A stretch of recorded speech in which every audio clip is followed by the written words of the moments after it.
গত দেড় দশকে আওয়ামী স্বৈরাচার নিজেদের অভিশপ্ত কর্মকাণ্ডের মাধ্যমে দেশের প্রতিটি মানুষকে বিষিয়ে তুলেছিল।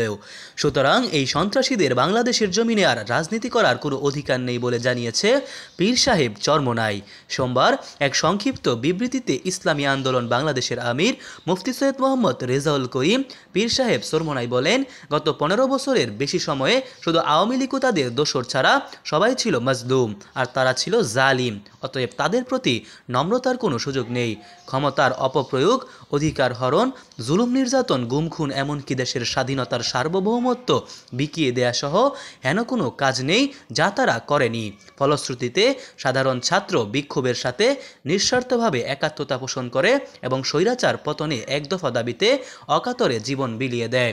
অগণত ছাত্র জনতার জীবন, রক্ত ও হতাহতের মধ্য দিয়ে এই দেশবিরোধী অপশক্তির পতন হয়। মুফতি সৈয়দ মোহাম্মদ রেজাউল করিম আরও বলেন, ছাত্র জনতার জীবনের বিনিময়ে গঠিত অন্তর্বর্তীকালীন সরকারে যারা দায়িত্ব এসেছেন তাদের কাছ থেকে দায়িত্বশীল বক্তব্য আশা করে এদেশের মানুষ। যেই বক্তব্য দেশের মানুষ ক্ষুব্ধ হয়, দ্বিধা বিভক্ত হয়, দায়িত্বশীলদের কাছে এমন বক্তব্য ছাত্র জনতা প্রত্যাশা করে না। মোহাম্মদ সায়েম সরকার, নিউজ বাংলাদেশ 64।